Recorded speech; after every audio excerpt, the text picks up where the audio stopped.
hasta, dependiendo de las aplicaciones, uno puede hasta sacar a alguien de la sesión, ¿no? Bueno, entonces, la ley establece primero lo vinculado a los tributos, que lo vamos a ver con más detalle el día de mañana, espero, ¿no? Todo aquello vinculado a exclusiones, otorgación de beneficios, vinculado al pago de los tributos y de las obligaciones tributarias, más intereses, sanciones, etcétera. No, solo la ley puede tipificar los ilícitos tributarios y establecer las respectivas sanciones. Entonces, el principio de legalidad en materia tributaria aduanera está reforzado por lo que dice el Código Tributario y en el ámbito específicamente aduanero, porque el Código Tributario no es solo aduanero, es tributario, implica o nos regula a las autoridades tributarias, ¿no? de Bolivia, que son los gobiernos municipales, básicamente los impuestos internos, el Servicio de Impuestos Nacionales y la aduana, ¿no? La aduana nacional. Entonces, solo la ley también puede establecer regímenes suspensivos en materia aduanera, y eso está establecido en la Ley General de Aduanas, básicamente, ¿no? Todos los regímenes suspensivos. ¿Qué quiere decir suspensivo en el marco de este principio de legalidad?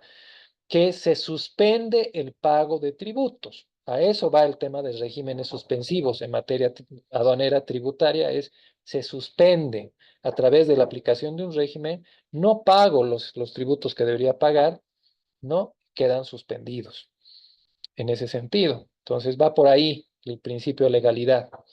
Ahora, hay dos principios muy, muy importantes en la Ley General de Aduanas, ¿no? Que tienen que ver con el derecho aduanero. La buena fe y el principio de transparencia, ¿no?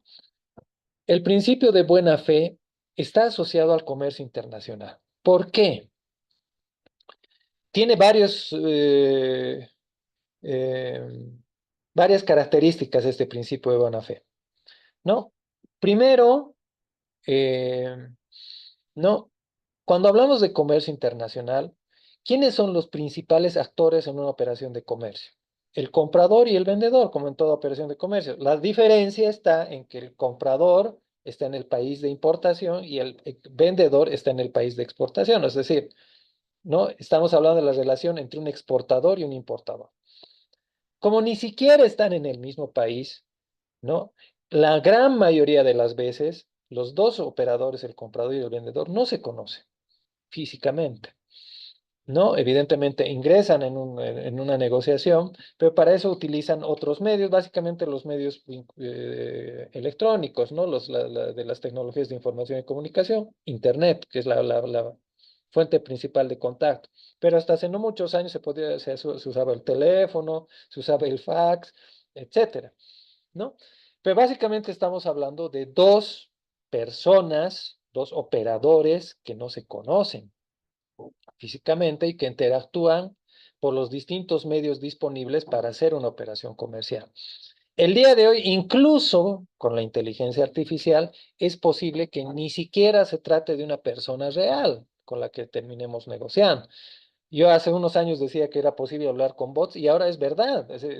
Con forma, con todo, puede haber con una imagen física, puede haber algo generado ¿no? completamente artificial por la inteligencia artificial, ¿no? Entonces, ni siquiera podemos hablar ya de una persona física, de un ser humano que esté por detrás, ¿no?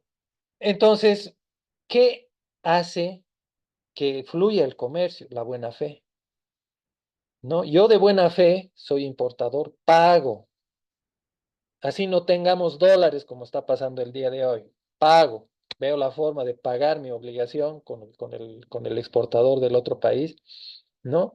Y el exportador a veces no necesita ni recibir el pago o el pago completo para enviarme la mercancía.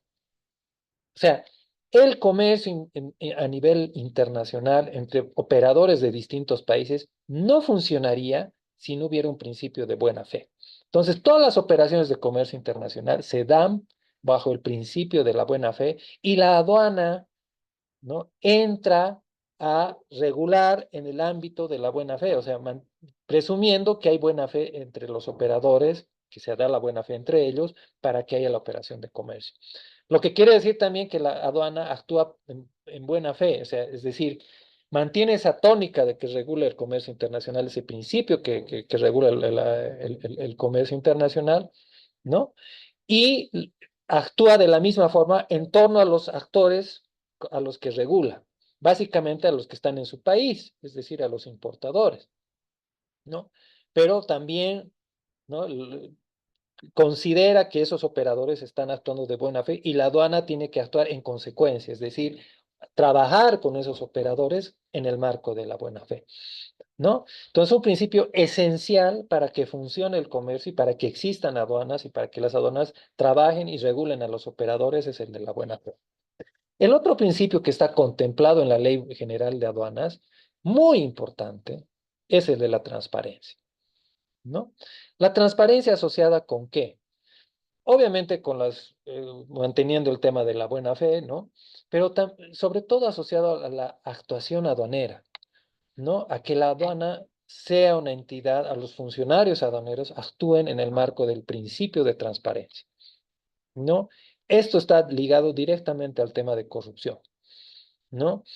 Y no solo, o sea, cuando hablo del tema aduanero, o sea, las aduanas en el mundo, que la nuestra, o que el caso boliviano, el problema del contrabando sea estructural, etcétera, ese es otro tema, ¿no? Que sea más grave el problema del contrabando que el que hay en otros países, eso es otro tema. En el mundo, todas las operaciones aduaneras, o sea, el trabajo aduanero, tiene alto riesgo, ¿no? Tiene alto riesgo en materia de transparencia, ¿no? Alto riesgo en materia de transparencia. ¿No? ¿Por qué? Porque la aduana interactúa con operadores, con exportadores, con importadores, ¿no? Y hasta la aduana más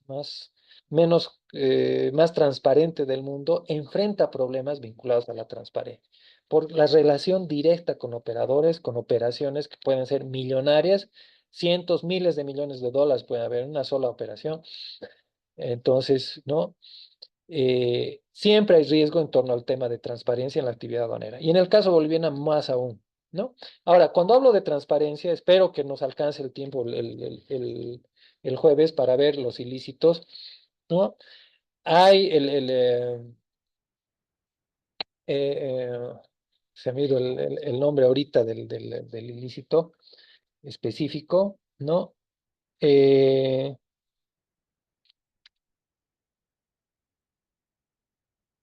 la transparencia es un principio de doble vía, ¿no? Es un principio de doble vía la transparencia, ¿no? No es solo una cuestión del que se corrompe, que es el funcionario aduanero, sino del que lo corrompe también, ¿no? Es algo de doble vía el tema de la transparencia. Entonces, no es solo una cuestión del funcionario aduanero, no es solo decir, ah, no, la aduana es corrupta. ¿No? O los funcionarios aduaneros son unos corruptos, pero ellos no serían corruptos si no hubiera alguien que les ofrece una coima o un pago o cualquier otra ventaja por hacer por permitir algo ilícito, ¿no? Es de dos vías, por si acaso, el tema de transparencia, ¿no? Entonces, también es muy importante en lo que el cohecho es, ya me acordé, el cohecho. En materia aduanera, el tema del asociado a la corrupción se llama cohecho y el cohecho es activo y pasivo, ¿ya?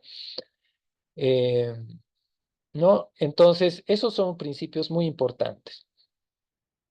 Finalmente tenemos los principios establecidos de lo que es la política fiscal de acuerdo a la Constitución y tiene que ver más como cómo se aplica la política en torno a los sujetos pasivos. O sea, los que pagan los tributos, somos los sujetos pasivos en materia tributaria. Tiene que ver la capacidad económica cuando se va a fijar un impuesto, debe uno no contemplar eso dentro de la política fiscal. Cuando se hace una política en materia tributaria, se establecen regímenes tributarios, impuestos, cómo se van a cobrar, a quién se va a cobrar, etcétera. Tiene que ver esto, la capacidad económica de los que van a pagar los tributos, la igualdad. No sé si ese principio constitucional lo aplicamos, yo lo pongo en duda, pero está la progresividad, proporcionalidad, ¿no? Que sea progresivo, ¿no? Que no sea directo, no corresponda, que sea proporcional a los ingresos que tienen las personas, que sea transparente, ya lo hemos visto. La universalidad, otro principio que no creo que se cumpla en Bolivia. El control, la sencillez administrativa, y la capacidad recaudatoria. O sea, pero bueno, esos son principios que aparecen en la Constitución en torno a la política fiscal. Ahora vámonos a las fuentes del derecho aduanero. Ya, en función de lo que hemos visto, la pirámide, aquí vamos a juntar el tema de la pirámide de Kelsen, que es esa de como se denomina esa estructura piramidal de la jerarquía jurídica de la Constitución, ¿no? Vamos a mezclar eso junto con las fuentes. ¿Por qué? Porque hay fuentes nacionales e internacionales. ¿Qué voy a mezclar? Las fuentes nacionales, ¿no? Porque en la pirámide estaban en niveles diferentes, primero, tercer y cuarto nivel, las fuentes nacionales. En cambio, las fuentes internacionales están en el segundo nivel, ¿no? De la jerarquía. Entonces, las fuentes nacionales del derecho aduanero, primero está la Constitución, y eso está claro por la jerarquía establecida. ¿No? Cuando nos saltamos al tercer nivel de jerarquía, aparece la Ley General de Aduanas, el Código Tributario y otras leyes, ¿no? Y así vamos bajando en jerarquía, entramos al reglamento de la Ley General de Aduanas, que es un decreto supremo, otros decretos supremos, y es una norma que se modifica frecuentemente el reglamento de la Ley General de Aduanas. No debería ser tan así, debería no modificarse tan frecuentemente, pero se lo hace, porque se requieren básicamente una norma de igual jerarquía, que es otro decreto supremo para modificar el reglamento de la ley. Y por debajo de la ley están las disposiciones estrictamente aduaneras, que son las resoluciones. Dentro de la misma aduana hay una jerarquía jurídica también establecida, por si acaso. Eso lo vamos a ver en su momento. En materia internacional, ¿no? Eh, en el caso aduanero, ¿no? Tiene un peso enorme las disposiciones de la Organización Mundial del Comercio, en el caso boliviano de la Comunidad Andina y la Organización Mundial de Aduanas en todo aquello que ha sido ratificado, o sea, todos los estándares internacionales que han sido ratificados o que han sido incorporados en la legislación, bien, que vienen de la Organización Mundial de Aduanas, también tienen efectos en materia aduanera. No, nosotros hemos ratificado, por ejemplo, el convenio del sistema armonizado de la Organización Mundial de Aduanas. Bueno, ese es el tema. No creo que haya mucho especialista técnico en el ámbito aduanero, pero el sistema armonizado es una codificación universal de las mercancías. Todas las mercancías tienen un código para ser identificadas, ¿no? Por ejemplo, los celulares están en la partida 8471. Las gafas, si no me acuerdo, si no me equivoco, están en el 90, ¿ya? En capítulo. Entonces, bueno, hay unos códigos y ese es un sistema universal, ¿no? Que se maneja por el sistema, la Organización Mundial de Aduanas. Entonces, cuando la Organización Mundial de Aduanas actualiza la nomenclatura y dice que los lentes ya no tienen el código 90, 10, 10, digamos, sino 90, 10, 11, eso se aplica automáticamente. O sea, estamos obligados a implementar eso, ¿no? Bueno, entonces, en el ámbito internacional, justamente, ¿no? Y vamos a ver, igual hay una prelación y hay una generación de obligaciones que vienen del ámbito internacional. Hay una prelación también. Entonces, están los acuerdos internacionales suscritos por Bolivia, las decisiones y resoluciones de la Comunidad Andina y los acuerdos comerciales multilaterales. Todos estos vienen tanto por la Comunidad Andina como por los acuerdos suscritos por Bolivia en el marco de sus esquemas de integración, más los acuerdos comerciales multilaterales que se descuelgan del ámbito de la OMC, de la Organización Mundial del Comercio. Y después vienen disposiciones o estándares internacionales que ingresan de otra forma a ser parte del marco jurídico ¿no? Nacional, que es el Convenio Internacional Sistema Armonizado que les decía, y en el caso nuestro, les voy a explicar en unos minutos, el Convenio de Kioto, ¿no? Que viene también de la Organización Mundial de Aduanas. Entonces, hay fuentes nacionales e internacionales y hemos caracterizado esas fuentes en función de la jerarquía jurídica establecida en la Constitución. Entonces, ingresemos al análisis de estas fuentes, ¿no?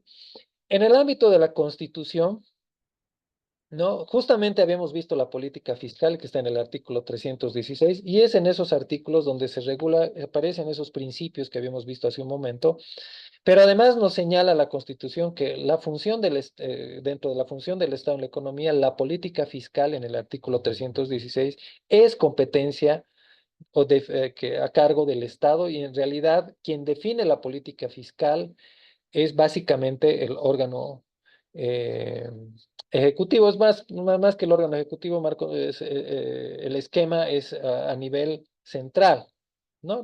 Como toda política pública. ¿Ya? La política fiscal, ¿qué tiene que ver? Básicamente la regulación, la aplicación de los tributos, la forma en la que se los cobra, la forma en que se facilita las operaciones en materia de cobro de tributos, etcétera, ¿no? En eso tiene que ver la política fiscal. El otro artículo de la Constitución, porque solo son dos los que hablan específicamente del ámbito tributario aduanero, es el artículo 298 que hace referencia a las competencias privativas del nivel central del Estado. ¿Quién establece los impuestos? ¿Cómo son los impuestos? ¿Quién regula el régimen aduanero? ¿Cómo se maneja la aduana? ¿No? Las políticas asociadas al comercio y la política exterior y el control de fronteras. Es el nivel central del Estado. Como tenemos regímenes autonómicos, es necesario aclarar esto y lo hace el artículo 298 de la Constitución. Entonces, no, ninguna autonomía, ¿no? puede generar su propio régimen aduanero, ¿no? Es decir, el gobierno departamental de Potosí no puede crear su aduana, ¿no? Esa no es competencia, es competencia privativa del nivel central. ¿Quién puede crear la aduana? El órgano central del Estado, o los órganos centrales del Estado, que son básicamente el órgano ejecutivo y el Congreso, ¿no? El órgano legislativo. A ese nivel es donde se regula, ¿no? Tampoco puede tener el gobierno la gobernación de Pando, puede poner, ¿no? Definir qué va a hacer en el ámbito comercial o qué política exterior va a tener con el Brasil, por ejemplo. ¿No? Ni el gobierno autónomo de Tarija puede establecer cómo va a controlar las fronteras, ¿no? Independientemente de lo que haga la aduana o reemplazando a la aduana, ¿no? Y a las autoridades facultadas para hacer el control fronterizo en Bolivia, que no es solo la aduana, por si acaso, ¿no? También en materia sanitaria está el SENASAC, en materia migratoria la Dirección General de Migración y la policía que tiene la función del control de la seguridad, incluso en las fronteras, ¿no? Entonces, no, eso es lo que establece la Constitución. La Constitución establece quién hace qué, ¿no? En materia tanto de las competencias en el ámbito propio de las operaciones aduaneras como la política fiscal. Vámonos a la parte internacional, que a mí me encanta. El marco jurídico internacional en materia aduanera. Básicamente, ¿no? Hay que dividir de dónde viene, de cómo se regula el comercio mundial y cómo esto afecta al ámbito aduanero. ¿De dónde vienen las operaciones o las disposiciones principales del marco regulatorio internacional? Primero, de organizaciones internacionales, ¿no? Esa es una de las esferas de donde se descuelgan las disposiciones que regulan el ámbito aduanero. Entonces, hay regulaciones de efecto vinculante, como les voy a explicar ahora, que vienen de la OMC, y regulaciones sujetas a ratificación, que vienen de la Organización Mundial de Aduanas. Es decir, que necesitan ser incorporadas en el marco jurídico de cada país para que tener vigor, ¿no? Como estándar internacional. Entonces, hay organizaciones internacionales que son básicamente estas dos que les estoy diciendo, ¿no? La OMC y la OMA, la Organización Mundial del Comercio y la Organización Mundial de Aduanas, que regulan aspectos vinculados a la actividad aduanera y por ende al derecho aduanero. El otro esquema, o la otra esfera, ¿no? que regula, ¿no? que tiene este carácter internacional, viene de los procesos de integración, ¿no? que son acuerdos, ¿no? que se dan en el marco de procesos de integración. ¿Y esto qué implica? Son compromisos que los países adoptan de forma vinculante, de carácter vinculante. Carácter vinculante en el ámbito jurídico internacional quiere decir que nos obligan, lo tenemos que aplicar de forma obligatoria, ¿no? Algunos y hay otros que están sujetos a internalización, que quiere decir que Cada país va a definir cómo va a incorporar lo que haya acordado en el marco de esquemas y procesos de integración, ¿no? Al final, ahorita vamos a ver estas esferas, ¿no? ¿Por qué? Porque el ámbito de trabajo de las organizaciones internacionales en el ámbito del derecho internacional viene dado por la cooperación. Ya es decir, la cooperación entre países nos lleva a la creación de organizaciones internacionales. ¿Para qué? Para que en el ámbito de trabajo de estas organizaciones que son especializadas, los países cooperemos entre nosotros. ¿Ya? Esa es una esfera, un ámbito. Las otras obligaciones que se han generado los países vienen por lo que les decía, algo que se ha generado en los últimos 50 años con el proceso de integración del europeo y que después lo hemos asumido varios países, y la expresión más propia de Bolivia es la de Comunidad Andina, son los procesos de integración, en los que los países adoptan otro tipo de compromisos más profundos, ¿no? Que no se salen del ámbito de la cooperación. Ahorita lo vamos a ver eso.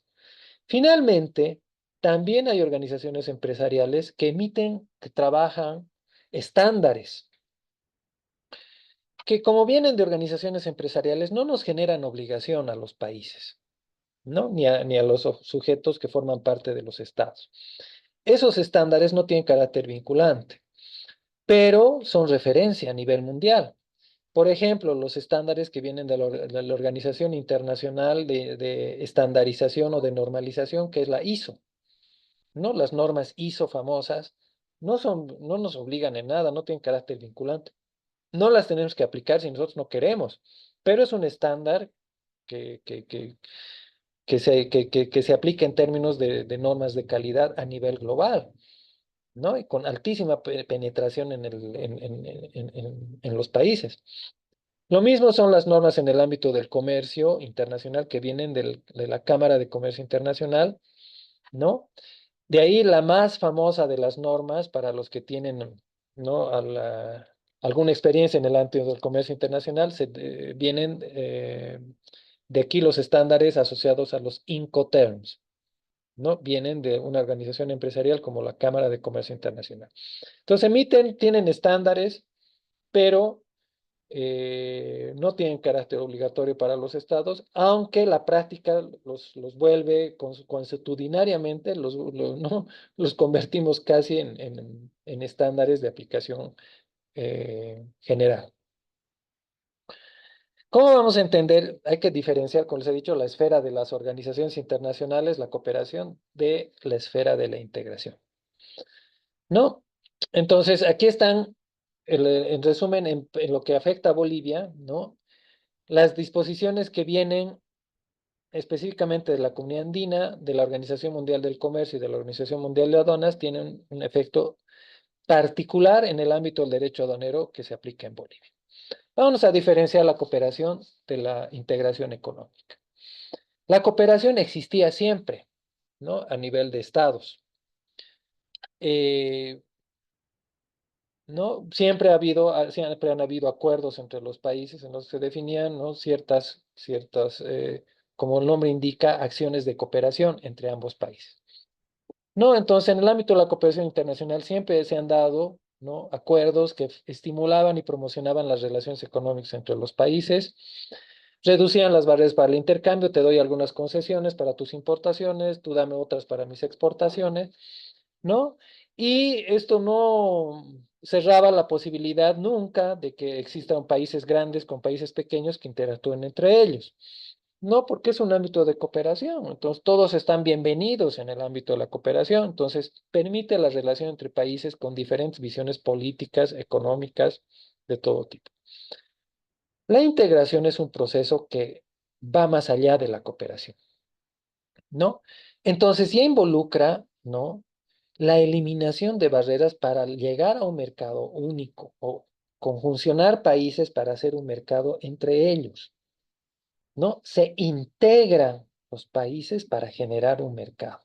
Entonces, esto involucra ya no cuestiones de cooperación Si quiero lo hago, si no quiero no lo hago, hasta por aquí nomás, etcétera.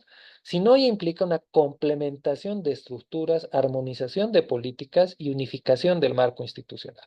A medida que el proceso de integración se profundiza, los compromisos ya invaden competencias, eh, ya se vuelven, afectan cuestiones hasta soberanas. ¿No? Ya hay cesión de soberanía en la medida en que nos integramos, ¿no? Y no es, por decir eso, tampoco estoy diciendo, no, que qué grave es ceder soberanía, no, es que los países deciden hacerlo. Hay cuestiones que deciden los países, ¿no? Por eso se integran, liberar y generar un marco institucional que, ¿no? Opere por sobre ellos, ¿no? En función de lo que yo he definido como esquema de integración, ¿no? Entonces, ahí queda claro que la cooperación es hasta por ahí nomás, ¿no? Como su nombre indica, cooperar, pero la integración involucra un compromiso más profundo, ¿no? Y complementación de estructuras, políticas y marco institucional. La integración económica es un proceso, entonces, ¿no? Ay, perdón, mediante el cual dos o más países se unen, se asocian o se integran en términos comerciales, económicos, políticos y financieros. Entonces, incluso hay un camino a seguir en materia de integración, ¿no? Económica, ¿no?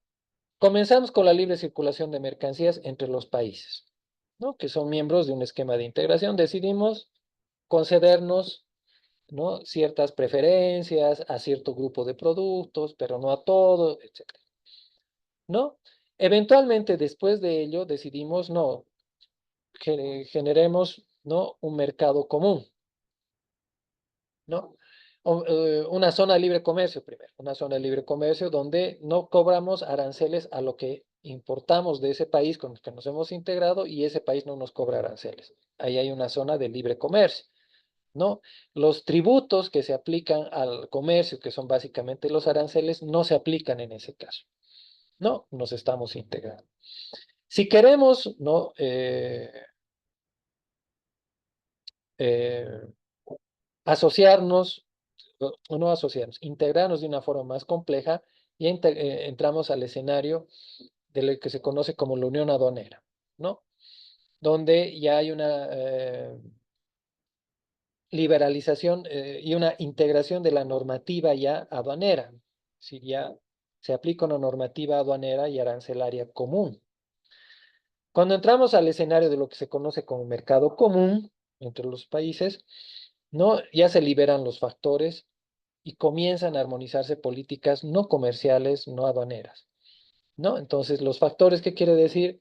Que uno tiene, por ejemplo, ¿no? Saca su título en Bolivia y puede ir a trabajar al otro país, su título profesional, sin ningún problema, ¿no? Ese título es reconocido automáticamente porque hemos liberado, los factores de producción, en este caso el trabajo, se ha liberalizado entre los países y podemos ir a trabajar al otro país.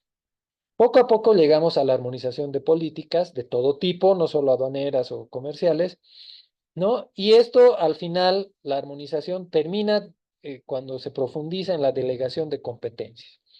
Es decir, delegamos ya la regulación global de todo el esquema de integración a una autoridad competente. Le damos, ¿no? Competencias sobre los estados a entidades que se vuelven supranacionales, ¿no? Y finalmente hay una proyección política involucrada dentro de los esquemas de integración, que eso es lo que pasa en la Unión Europea, que es el esquema de integración con mayor grado de avance en el mundo, ¿no? Los acuerdos internacionales, por otra parte, es un conceptualmente es un tratado, convenio, pacto, acuerdo, alianza, protocolo, puede tener varias denominaciones. Eh,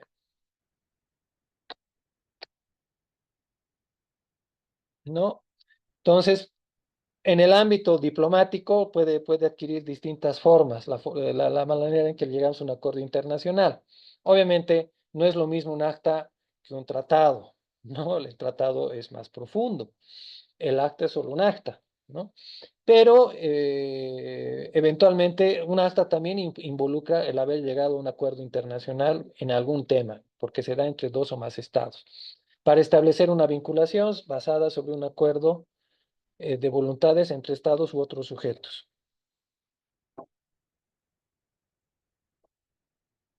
¿no? Eso como conceptualización, ¿no? De lo que son los acuerdos internacionales.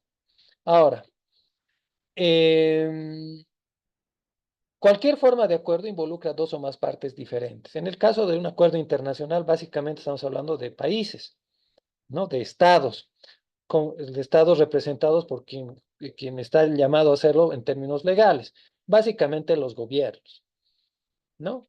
Aunque también hay representación de los países que es ejercida por los congresos, depende de cuál sea la forma en la que se haya organizado jurídicamente un país, ¿no?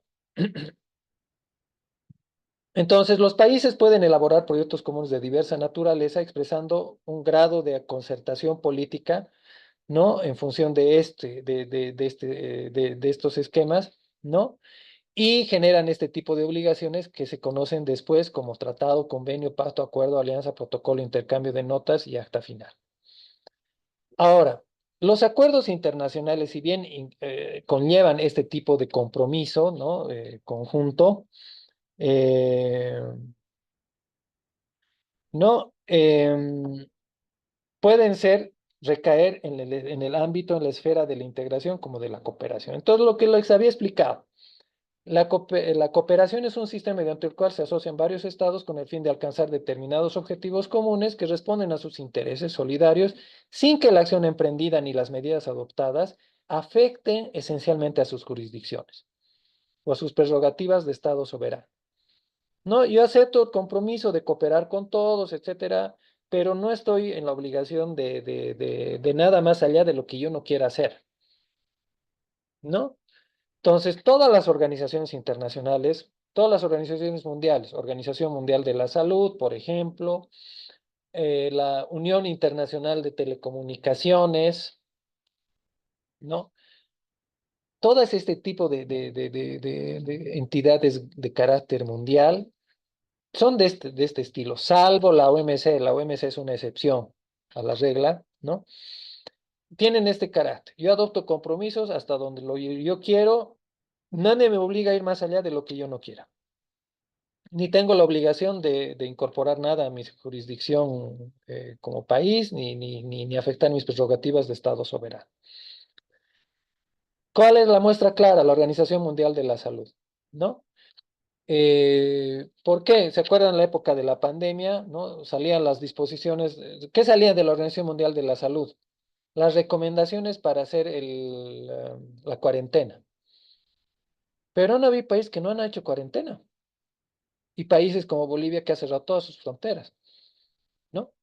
¿Qué recomendaba la OMS? Hacer esto. Pero los países si querían lo hacían, si no querían no lo hacían, ¿no? Y listo, así fue. La Organización Mundial de la Salud no podía obligarnos a vacunar. No podía obligarnos a cerrar nuestras fronteras, no podía obligarnos a nada, podía recomendar, pero no tiene ninguna facultad sobre los estados. Esa es la cooperación. La integración es un sistema, ¿no? Por el contrario, ¿no? En el que en la medida en que se integran los países, aceptan no hacer valer unilateralmente sus jurisdicciones y delegan ya su ejercicio a una normativa administrada eventualmente por una autoridad supranacional, donde se fusionan esos intereses y por eso adquiere ese carácter supranacional, ¿no? Para todo aquello que se refiere al sector de actividad encomendada a la alta autoridad. Entonces, ¿no? Si hablamos de instituciones que regulan, ¿no?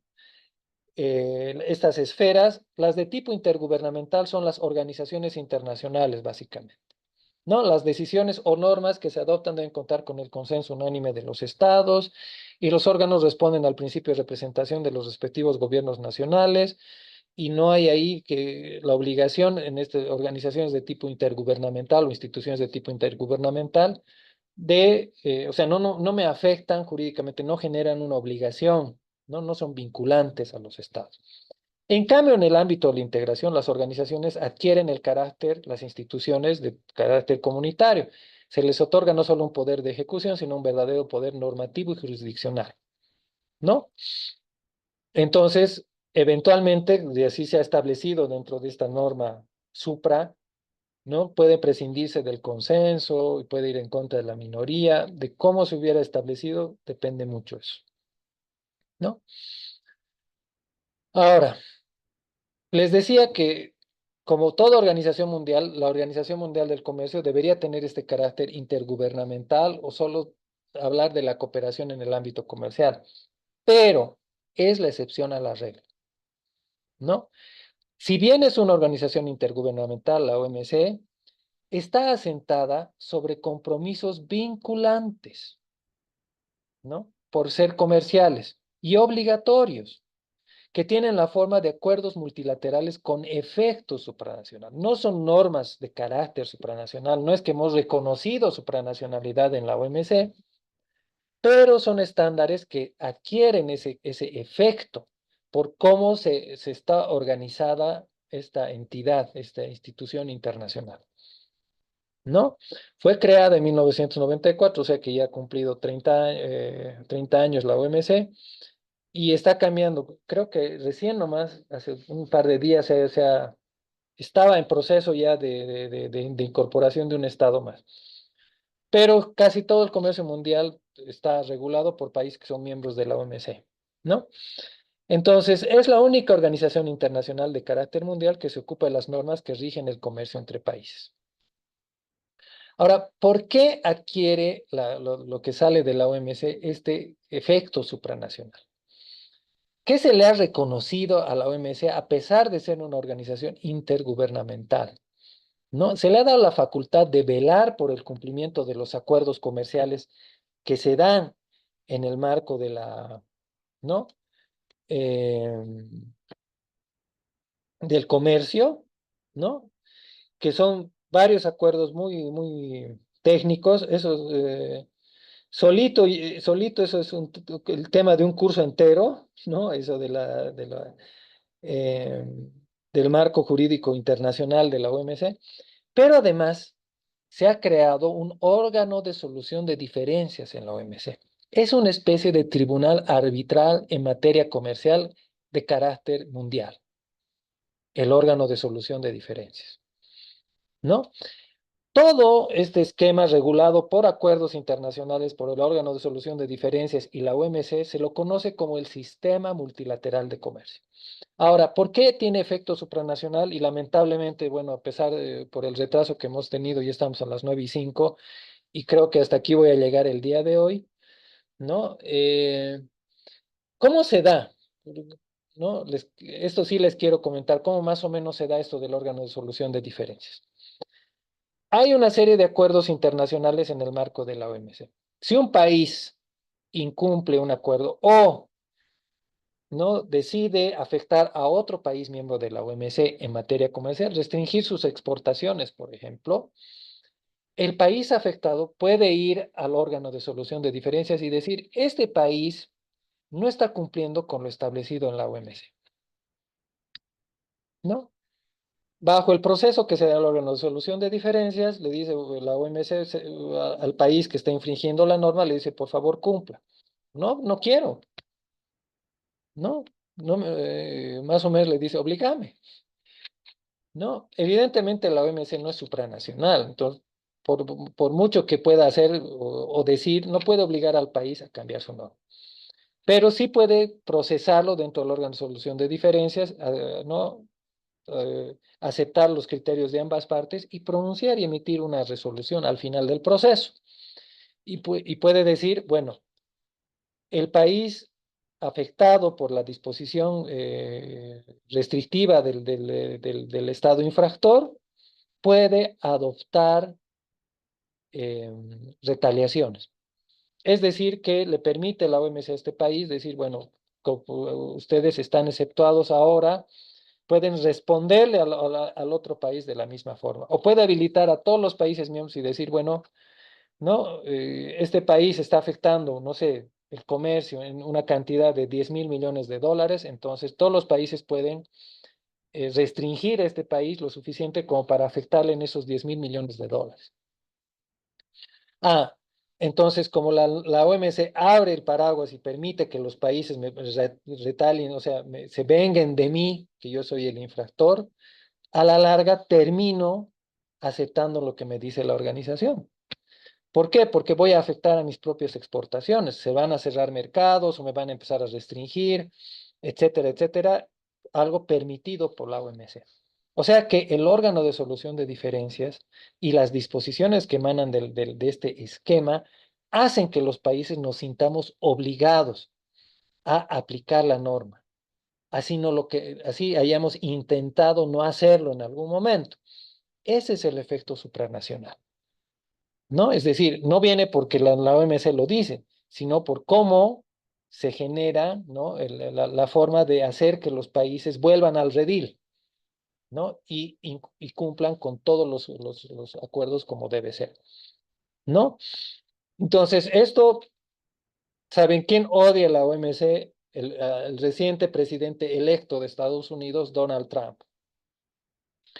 Para la OMC como tal ha sido una mala noticia que entre Donald Trump, porque él es de esos. Él es el que dice, no, no, no, la OMC no tiene, no me puede imponer nada, ¿no? Y quiere hacer lo que quiere, pero obviamente después Estados Unidos termina sufriendo las retaliaciones que la OMC autoriza a los países afectados por la política de Donald Trump, ¿no? Entonces, esa es la forma en la que por eso es una organización sui generis, no es cualquier organización internacional, porque tiene una especie de tribunal con competencias en todo lo que es el sistema multilateral de comercio, que es el órgano de solución de diferencias. Por eso tiene un carácter especial la OMC y por eso las normas que vienen de la OMC las tenemos que aplicar. Son vinculantes para los Estados miembros. Bueno, no sé si tienen alguna duda, ya son las 9:10, solo por hoy vamos a tardarnos tanto en cerrar nuestras sesiones. No sé si tienen alguna pregunta, pueden hacerla por el chat o directamente ahorita. No sé si alguien el que quiera hablar puede levantar la mano. Y si no, nos veríamos mañana. Sí, adelante, Peter. Tengo las manos de Peter y de Willy Rivera. Adelante, Peter. Doctor, ¿cómo está? Buenas noches, ¿me escucha? Sí, sí, sí, sí, adelante, escucho. Ya dejo de compartir pantallas. Adelante, Peter. Hola.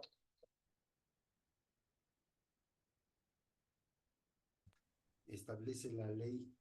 Ah, no lo he escuchado. Pues, ¿me escucha ahora sí? ¿Sí, Ahora doctor? sí. Sí, sí, sí, ahora sí. Adelante. Mire, generalmente, no sé si usted conoce las fronteras de Pisiga, se producen muchos conflictos, ¿no? Por el tema ¿cómo le puedo decir? Por el tema de mercadería que entra por contrabando y hay diferentes tipos de montos que especifican que pueden entrar sin pagar impuestos y los otros que sí deben pagar. Dentro de estos, yo he visto que doctor, a veces la mercadería cuesta menos, o sea, digamos, vale $2.000, $3.000, póngale, pero te hacen pagar el impuesto más de lo debido, porque sí, hay una lista, ¿no? Donde ellos establecen cuánto deberían pagar. Pero en el momento dado, ¿dónde podemos quejarnos? O claro que la ley establece que debemos pagar impuestos, todo de acuerdo a la mercadería que estamos ingresando, pero ese no es el impuesto que deberíamos pagar por dicha mercadería que está en un listado, ¿no? El cual, no sé cómo sería el procedimiento, doctor, si Ya. puede saber. Bueno, eso es la pregunta más habitual que me hacen, por si acaso, ¿no? Que tiene que ver con la principal fuente de controversias con la aduana, que es el valor en aduanas. Porque es esa justamente, la lista que menciona es justamente los precios que tiene la aduana, que son los precios referenciales sobre los cuales calcula los tributos que uno tiene que pagar y pueden no ser los precios de la transacción comercial. Bajo, la valoración aduanera como tal, eso es un curso aparte, por si acaso, ¿no? Para que les explique bien todo y cómo funciona, es realmente un curso aparte y de varias horas, ¿no? No es algo que los puede explicar en minutos.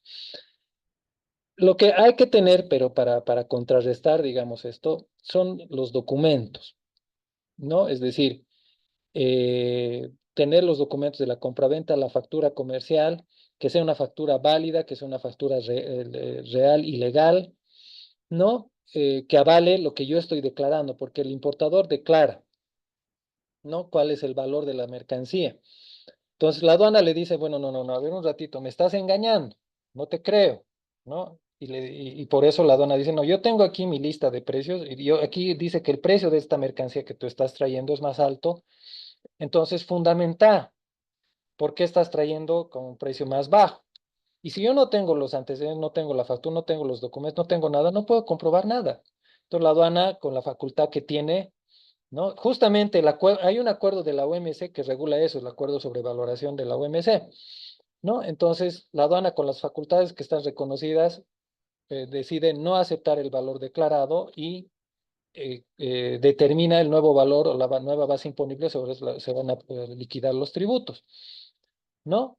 Entonces, la forma que hay para responder es justamente tener todo fundamentado, ¿no? Todo respaldado en documentos, no en lo que yo creo o yo digo, no, en documentos objetivos.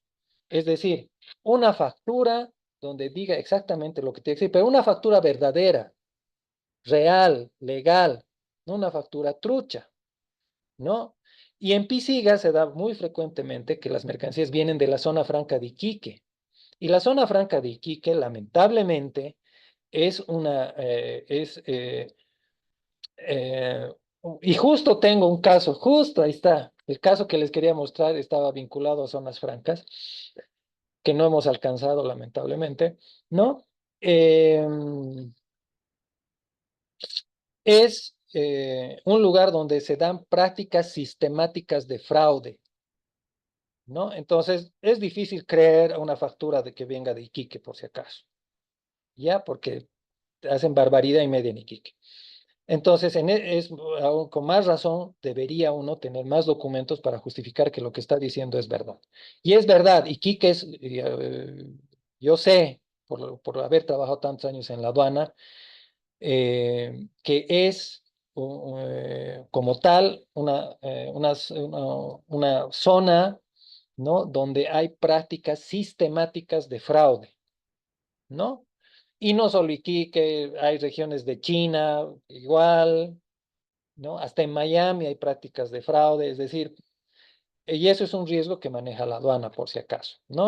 O sea, Iquique para mí es foco rojo en materia de riesgo en el ámbito aduanero, ¿no? Y eso que yo soy, yo doy clases, soy especialista, experto en valoración aduanera, y yo defiendo a los importadores versus la actuación incorrecta de la aduana. Pero en el caso de Iquique, ahí no voy a, no protesto contra la aduana porque sé qué es lo que ocurre en Iquique.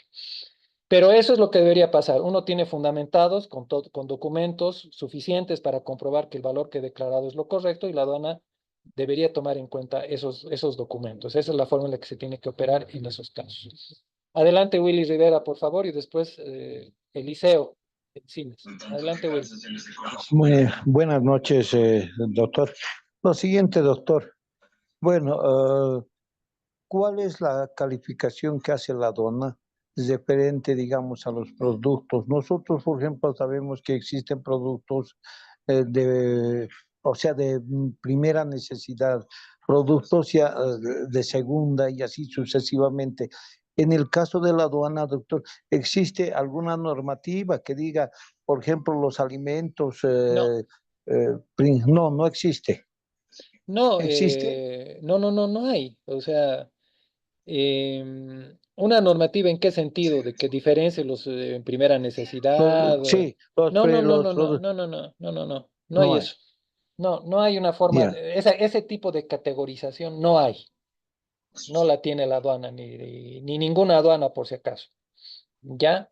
Los productos. como tales se clasifican arancelariamente. Tienen un código que se maneja a nivel universal, ¿no? Entonces, en función de cómo, la única forma de diferenciar eso vendría dada por el arancel aplicable. Si es un producto de primera necesidad, por ejemplo, lo que ha hecho el gobierno recientemente es dar arancel cero. Ah, ¿qué ha pasado? Creo que algunos medicamentos no han subido de precio o le ha bajado el arancel, lo ha puesto arancel cero. Si al arroz, ahí está, el arroz. El arroz se considera un producto de primera necesidad. ¿Por qué? Porque va a la alimentación, es un producto básico de alimentación. Pero el gobierno ahí ha decidido darle arancel cero porque ha habido una pequeña crisis en ¿no? Recientemente en la llegada de arroz a los hogares. Entonces, ¿qué ha hecho? Le ha dado un arancel cero. ¿Qué quiere decir? Ha bajado el tributo específico de importación, que creo que estaba en 10%, lo ha bajado a 0%. Entonces, las importaciones de arroz ya no pagan arancel, ¿no? Pero eso lo maneja el gobierno en función de la política arancelaria. No es porque si hay una categorización de primera necesidad, segunda necesidad, no. Eso es en función de las necesidades que detecte el gobierno en su momento para hacer la regulación. Ya, pero no hay esa categorización en la aduana por si acaso, ni se maneja así. ¿Ya? ¿Qué es RITEX y cómo se aplica en materia aduanera en Bolivia? Ucha, bien, preguntas bien específicas. El RITEX es un régimen de admisión temporal, ya para exportaciones. ¿Qué quiere decir?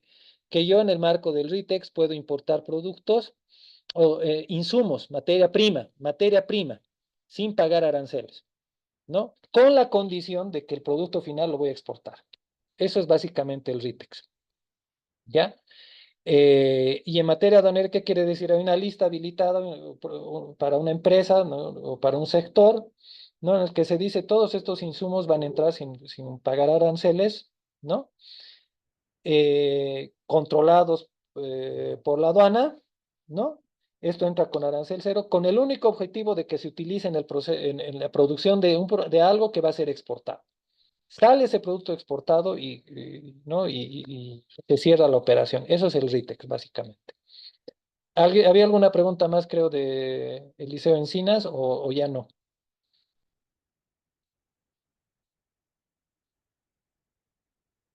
Creo que ya no. Bueno, entonces, bueno, ya estamos casi 20. Les doy las gracias. Mañana nos vemos a las 7. Por favor, todos puntuales, porque han visto que hoy día hemos empezado casi 15 minutos tarde y eso también nos ha afectado al terminar nuestra clase junto con el problema que hemos tenido al medio, ¿no? Así que, bueno, muchas gracias. Nos vemos mañana. Hasta Hasta mañana, mañana. doctor. Gracias. Hasta mañana. Chao, chao.